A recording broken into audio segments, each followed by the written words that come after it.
안녕하세요. AI 피플입니다. 오늘은 초보자가 한 번에 챗GPT 전문가처럼 되는 핵심 가이드에 대해서 알아보겠습니다. 이 핵심 가이드 영상은 파트 1과 파트 2로 나뉘며 오늘은 파트 1 영상입니다. 챗GPT 활용을 전문가처럼 하기 위한 핵심 가이드를 공개하니까 영상을 끝까지 잘 보시면 됩니다. 챗GPT 가이드 여정을 AI 피플과 함께 시작합니다. 먼저 챗GPT란 무엇인가 살펴보겠습니다. 챗GPT는 2022년 오픈AI 회사에서 개발한 AI로 텍스트를 입력해서 대화를 주고받을 수 있게 만든 AI입니다. 쉽게 말해 대화형 인공지능입니다. 다르게 표현하자면 GPT 기반의 거대 언어 모델, 라지 랭귀지 모델을 통해 사람과 대화 형태로 상호작용할 수 있게 만든 AI입니다.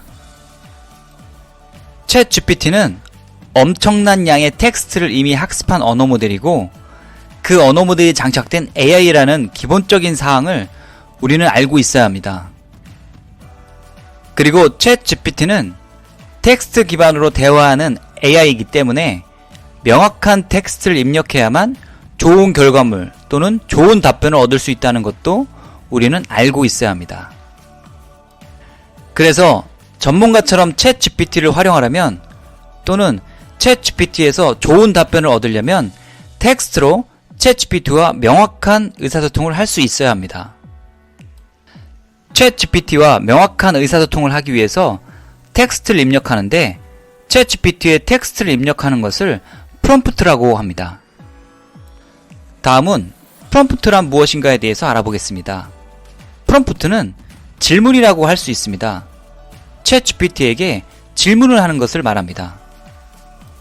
다르게 말하자면 프롬프트는 방대한 양을 학습한 AI 언어 모델, 즉 챗 GPT에게 어떤 작업을 수행하라는 명령을 하는 텍스트를 의미합니다. 챗 GPT 활용에서 프롬프트가 중요합니다. 왜냐하면 잘 작성된 프롬프트는 챗 GPT가 더 나은 품질의 결과물을 생성하도록 도와주기 때문입니다. 그리고 프롬프트를 작성하는 방식에 따라 챗 GPT의 응답에 큰 영향을 미칩니다. 전문가처럼 챗 GPT를 사용하는 핵심 방법은 이 프롬프트를 어떻게 작성하느냐에 달려 있습니다. 다시 말해 챗 GPT는 지시한 대로 결과물을 만들어내기 때문에 프롬프트를 어떻게 구성하느냐에 따라 결과물의 품질이 달라집니다. 이것은 명확한 프롬프트와 불명확한 프롬프트 예제입니다. 왼쪽은 불명확한 프롬프트이고 오른쪽은 명확한 프롬프트입니다. 예를 들면 요리 좀 알려주세요. 이렇게 작성한 것은 불명확한 프롬프트입니다. 이것을 명확한 프롬프트로 바꿔주면 이렇게 표현할 수가 있습니다. 30분 내에 만들 수 있는 소고기 파스타 레시피를 알려주세요. 이렇게 해야 명확한 프롬프트가 됩니다. 또 다른 예를 한번 보겠습니다. 건강해지는 방법을 알려주세요. 이렇게 하면 불명확한 프롬프트가 되는 것입니다. 이것을 명확하게 바꿔준다면 이렇게 표현할 수가 있습니다. 의자에 오래 앉아서 일을 하는데 앉아서 할 수 있는 스트레칭 방법을 알려주세요. 이렇게 해야 명확한 프롬프트가 됩니다. 또 다른 예를 한번 보겠습니다. 영어를 잘하려면 어떻게 해야 하나요? 이렇게 하면 불명확한 프롬프트가 됩니다. 이것을 명확한 프롬프트로 바꿔주면 이렇게 됩니다. 회사에서 영어 PT가 있는데 영어 PT를 어떻게 발표를 해야 하는지 사람들에게 임팩트를 주려면 무엇이 중요한가요? 라고 명확한 프롬프트를 주는 겁니다. 이렇게 명확한 프롬프트와 불명확한 프롬프트를 비교해서 우리가 확인할 수가 있습니다. 챗 GPT를 사용해 보신 분들은 아시겠지만 명확한 프롬프트를 입력했을 때와 그렇지 않았을 때의 차이를 비교해 보면 답변의 내용에 엄청난 차이가 난다는 것을 알게 됩니다. 또 프롬프트가 중요한 이유는 챗 GPT 활용 범위가 넓기 때문에 챗 GPT를 다양하게 활용하기 위해서이기도 합니다. 챗GPT의 능력 범위는 글쓰기나 블로그 작성뿐만 아니라 사업기획, 아이디어 도출, 업무 활용, 코딩, 일상생활 문제에 이르기까지 넓습니다. 프롬프트를 잘 다루면 활용 범위도 확장됩니다. 그럼 이제 프롬프트를 잘 작성해서 양질의 결과를 얻는 방법을 알아보겠습니다. 기본적으로 프롬프트를 작성을 잘 하려면 프롬프트 규칙을 잘 지켜야 합니다. 규칙을 잘 지키기 위해서 프롬프트를 구조화하겠습니다. 구조화시키는 것을 프레임워크라고 합니다. 먼저 6가지 프레임워크를 사용하겠습니다. 첫 번째는 컨텍스트입니다. 상황 또는 맥락이라는 뜻으로 내가 하려는 질문에 대한 배경 정보나 상황 또는 의도를 제공합니다. 컨텍스트는 챗GPT가 질문하는 내용에 대한 특정 시나리오나 영역을 이해하는 데 도움이 되며 보다 관련성이 높은 답변을 이끌어냅니다.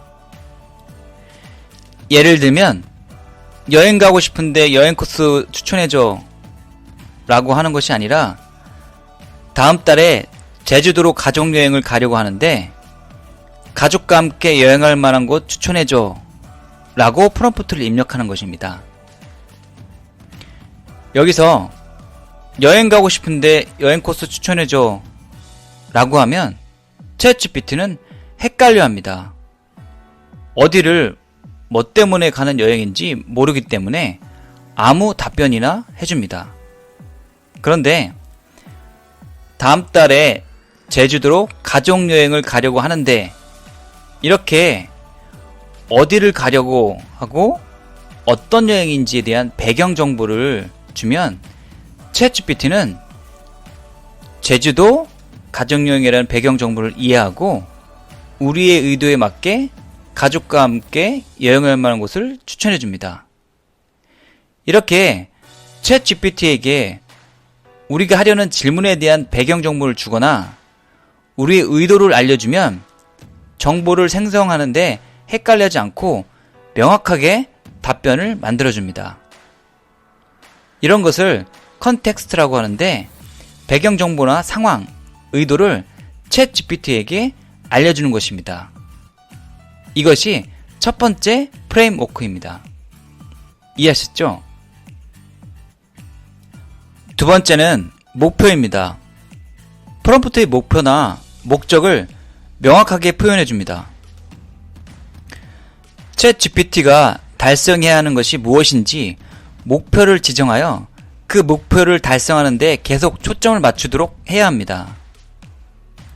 예를 들면 가족과 힐링을 목적으로 가족 체험 활동을 할 수 있는 여행 코스를 추천해 주세요 라고 하면 챗GPT는 힐링을 목적으로 한다는 것을 이해하고 이에 맞게 가족 체험 활동할 수 있는 여행 코스를 추천해 줍니다. 이렇게 목표나 목적을 명확히 표현해 줘야 합니다. 이것이 두 번째 프레임워크입니다. 세 번째는 스타일입니다. 원하는 답변 스타일을 정의합니다. 글의 내용, 길이, 문장 구조를 의미합니다. 스타일은 답변의 스타일, 예를 들면 자세하게, 간결하게, 정확하게 등과 같이 말할 수 있고 또는 특정 직업의 글쓰기 스타일이나 보고서나 창작소설 등과 같은 장르의 이야기 스타일을 말하며 그 종류는 다양합니다. 예를 들면 제주도로 가족여행을 가는데 가족체험 활동을 할 수 있는 여행 코스를 추천해주고 제주도 여행 작가처럼 설명해줘 라고 프롬프트를 입력합니다. 여기서 스타일은 제주도 여행 작가처럼 입니다. 챗 GPT한테 제주도 여행 추천을 받을 때 여행 작가처럼 추천해달라고 요청하는 것입니다. 이게 하나의 스타일입니다. 이렇게 특정 직업 스타일을 활용해서 우리가 원하는 답변을 얻을 수 있습니다. 또 다른 방법은 제주도 여행 작가처럼 설명해줘가 아닌 그냥 자세하게 설명해줘 라고 스타일로 바꿔줘도 괜찮습니다. 이 스타일이 세 번째 프레임워크입니다. 네 번째는 톤입니다. 답변의 말투를 의미합니다. 답변의 감정적 또는 태도적 색상을 결정합니다. 형식적이든 캐주얼하든 열정적이든 공감적이든 분위기를 설정하면 챗GPT 답변이 의도한 말투와 일치하게 됩니다. 예를 들면 제주도로 가족여행을 힐링 목적으로 가는데 가족체험 여행을 할 수 있는 곳을 추천해주고 제주도 여행 작가처럼 친근하게 설명해줘 라고 프롬프트를 입력합니다. 여기서 친근하게는 하나의 톤입니다. 말투를 친근하게 라고 설정했기 때문에 챗GPT는 답변을 친근하게 해줍니다. 이것이 네 번째 프레임워크입니다. 다섯 번째는 청중입니다. 챗GPT 답변을 읽을 사람이 누구인지 알려줍니다. 전문가, 초보자 또는 어린이 등 청중에 맞게 챗GPT 답변의 내용과 복잡성을 조정합니다. 그래서 청중에 맞게 더 나은 이해와 참여를 유도합니다.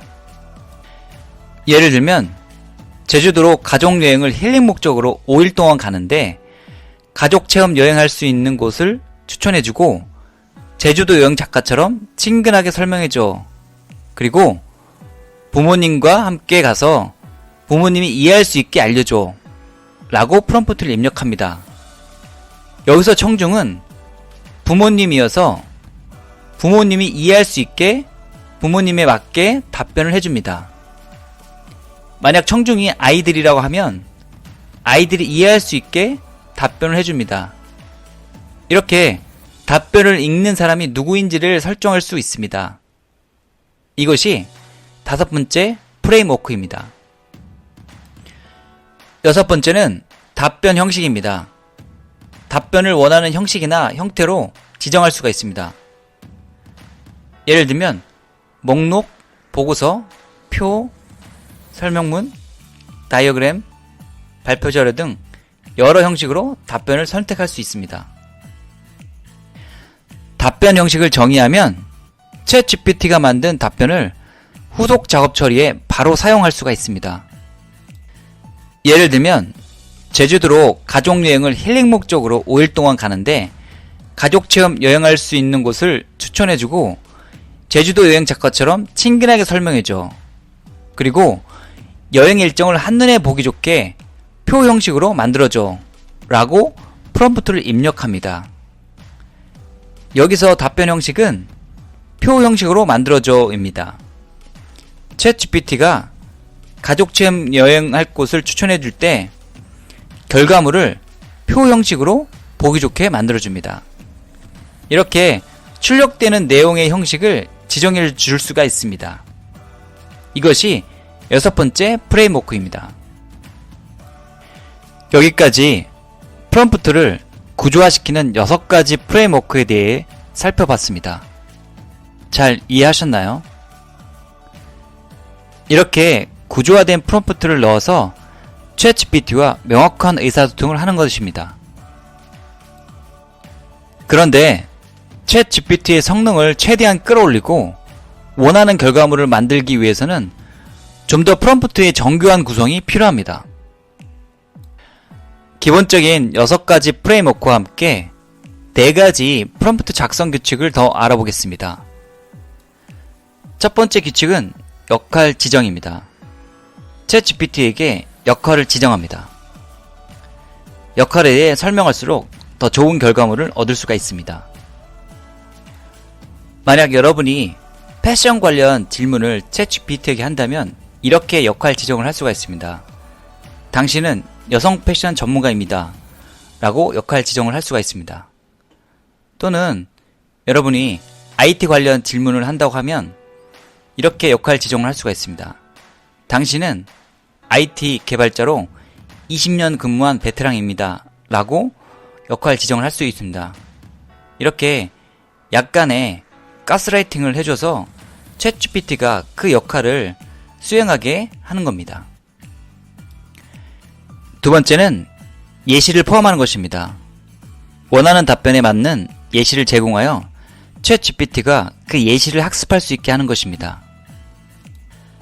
패션 관련 주제로 예를 들면 단순히 옷을 추천해줘가 아니라 세레나 고메즈의 패션 스타일과 같은 이라고 예시를 주는 것입니다. 또는 단순히 보라색 드레스를 추천해줘가 아니라 장미꽃 무늬가 들어간 이라고 예시를 주는 겁니다. 이렇게 예시를 줌으로써 챗GPT가 좀 더 명확하게 답변을 줍니다. 세 번째는 간결한 내용입니다. 큰 주제가 아닌 필요한 내용만 간결하고 명확하게 내용을 작성합니다. 예를 들면 패션에 대해 추천해줘가 아니라 환경 친화적인 봄 패션 스타일과 브랜드 5가지 추천해줘 라고 하는 것입니다. 너무 복잡하거나 큰 주제를 챗GPT한테 질문하면 정보를 찾는데 피로감을 느낍니다. 그리고 광범위한 내용 때문에 정확한 답변에 집중하지 못하게 됩니다. 그래서 간결하고 명확하게 주제나 내용을 쪼개서 하나씩 질문합니다.